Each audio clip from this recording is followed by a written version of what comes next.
TVS is the company that's provided the independent television service for the south and southeast of England since the 1st of January 1982. What you're about to see is just a sample of our output.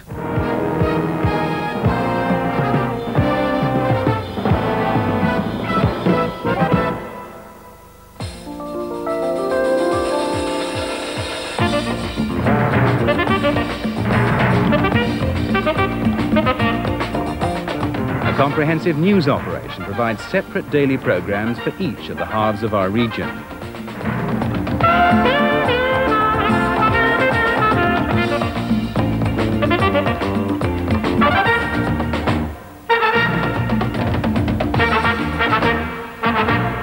Hello there, good evening. In Coast to Coast tonight, plans to expand the South's oil industry. The problems of looking after elderly relatives, the supertanker on the move after 2 years in dock, and the man who'll be running non-stop until 1986. Since they won control of Southampton Council 2 months ago, the city's Labour Party have been hatching major new development plans, and they're scrapping many schemes accepted by their Conservative predecessors. But perhaps their most controversial idea is to divide Southampton into zones, give each one a budget, and let the people decide how they want to spend the money. Alan Whitehead is the leader of Southampton Council. Alan Whitehead, you call it the Local Capital Project Scheme. How does it work? How does it operate? Well, first we'll be dividing the 15 city wards into 5 zones. We'll give each zone its own mini capital budget. We'll then go out to the various community groups locally and ask them what schemes they'd like to see carried out in their area. Just time for the closing news headlines. The 14 unions in the steel industry have rejected the miners' call for a halt to steel production. Mrs. Thatcher has met senior ministers to discuss the Lords' opposition to banning the GLC. Ian Botham has passed 4,000 test runs in scoring 81 against the West Indies at Lords. BP have announced plans for a major expansion of the Wych Farm oil field near Poole in Dorset. Ancillary workers at Southampton General Hospital have ended their 3-week-long strike. Fred. Mr. T.K. Court of Bognor Regis sends me a clipping from last Friday's Daily Mirror, which he says, please show to your friend Trevor the weather. The clipping says, and I quote, let us remind the Met men that something very nasty's happened to their like in Russia. A number of weathermen who got it wrong in the Urals the other day have since been purged. They haven't been seen since. Trevor, how do you fancy a good purge? It's unlikely to happen to me, but I think the equivalent in this country would be to be exiled to breakfast television or, yes. or given your job, worse still. It'll never happen to you. Oh, I hope not. No. On you go. We need some rain, don't we? There have been a few showers about today, but very, very light ones. Many places have had none at all. We've had a dry spell now for just about a month, real dry spell, and it's going on for at least another 3 days. It might be an odd shower tomorrow, but basically for the next 3 days the weather's going to stay dry, fairly warm and nice and sunny as well. So it'll be very good for holiday makers, all the people we welcome to the south at this time of the year. Mother loses damages case against gynaecologist. Taxpayer foots £10,000 bill for costs. Guns and ammunition stolen from shop. Wanted man is highly dangerous, say police. Villagers tell bypass inquiry. Put the road somewhere else. The new cash crop for farmers, it's lupins. And Sussex lose last 3 wickets for 6 runs. Their match with Kent ends in a tie.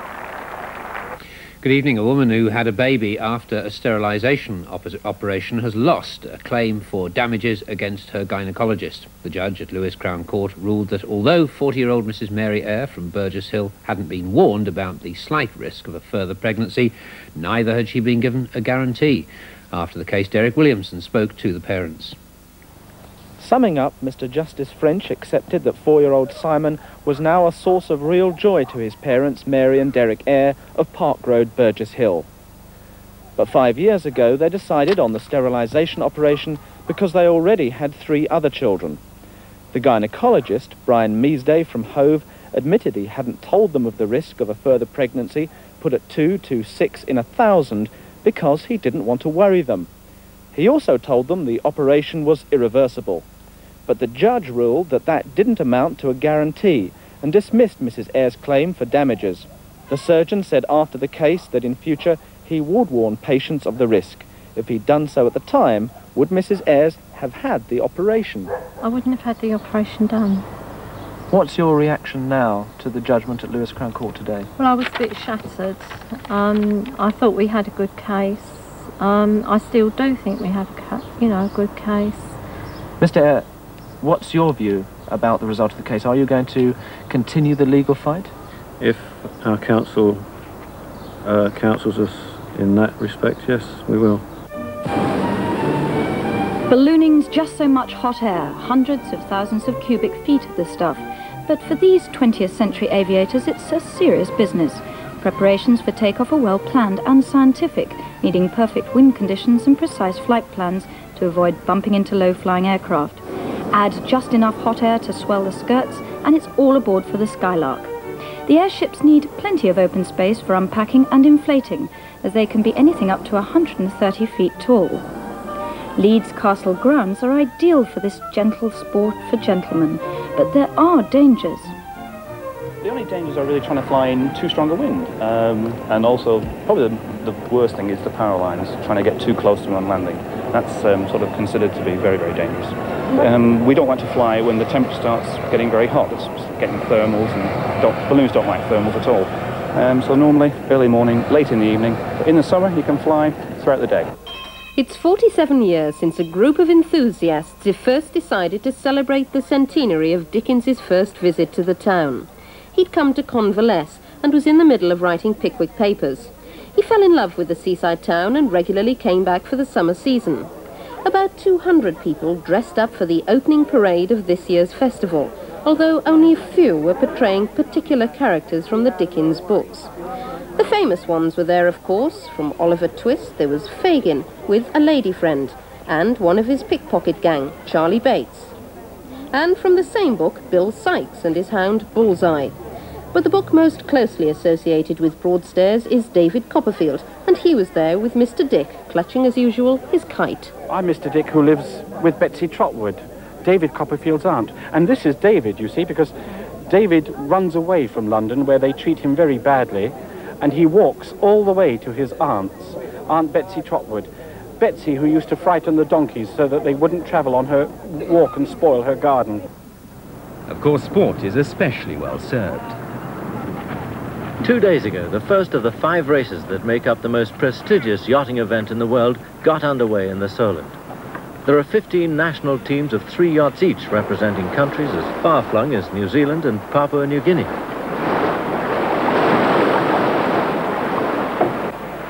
Over the 13 Admiral's Cups run every other year since 1957, Great Britain has won 8 times and is the current holder. But this year we face a particularly strong array of challenges. What's more, the selection of the British team has come under a lot of criticism, not the least because the team's 3 boats were chosen so late.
I thought they'd done a fair dressage, you know.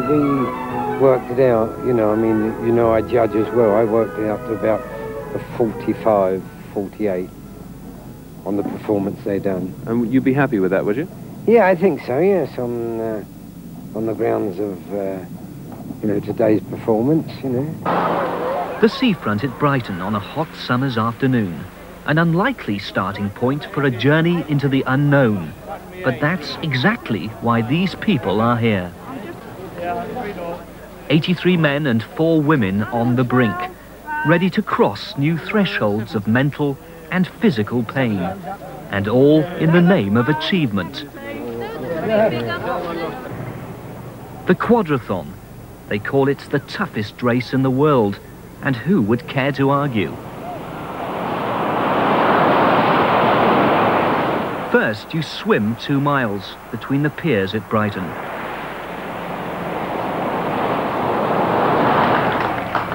Then you walk for 31 miles, all the way from Brighton to Tunbridge Wells. Sorry.